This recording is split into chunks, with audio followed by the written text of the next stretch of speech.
তুই ঘরে চুপ করে বসে থাক, আমি বাইরে যাচ্ছি। তুই কিন্তু বাইরে বের হবি না একদম।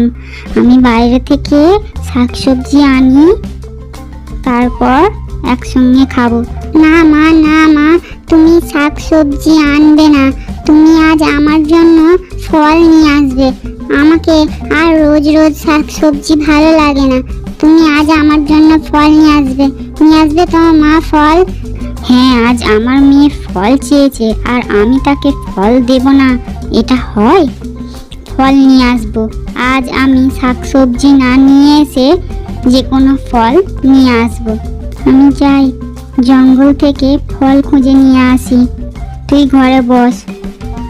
এই বলে লক্ষ্মী ফলের খোঁজে বেরিয়ে পড়ে। তারপর জঙ্গলে সে ফলের গাছ খুঁজতে থাকে, কিন্তু সে কোথাও ফলের গাছ খুঁজে পায় না।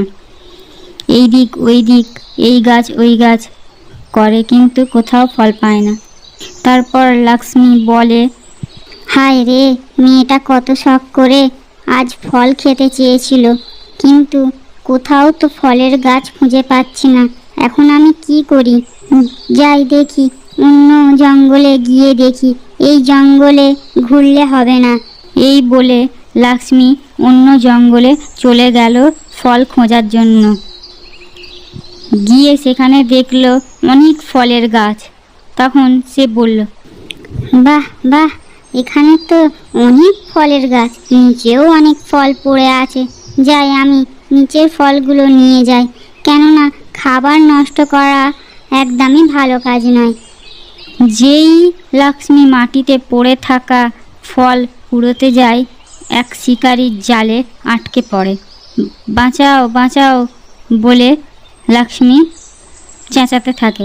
বাঁচাও বাঁচাও, কেউ আমাকে বাঁচাও, এই জাল থেকে কেউ আমাকে বাঁচাও। আরে আরে, কে যেন চিৎকার করছে, মনে হচ্ছে কেউ বিপদে পড়েছে। যাই দেখি কে বিপদে পড়েছে। এ কি লক্ষ্মী, তুমি তুমি এই জালে আটকা পড়লে কি করে? ইঁদুর, আমাকে বাঁচাও।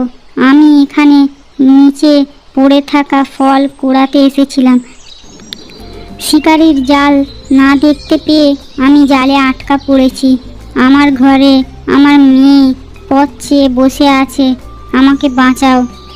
আরে আরে লক্ষ্মী, তুমি চিন্তা করো না, আমি তোমার জাল কেটে দিচ্ছি। ইঁদুর তার ধারালো দাঁত দিয়ে লক্ষ্মীকে জাল কেটে বার করলো। লক্ষ্মী ইঁদুরকে ধন্যবাদ জানালো। সারা রাত জেগে আমি তোমাদের জন্য গল্প বানাই বন্ধুরা, প্লিজ আমাকে একটু সাপোর্ট করো, যাতে আমি তোমাদের জন্য ভালো ভালো গল্প আনতে পারি। প্লিজ বন্ধুরা, যদি তোমাদেরকে আমার গল্প ভালো লাগে, প্লিজ আমার চ্যানেলটা সাবস্ক্রাইব করে দিও।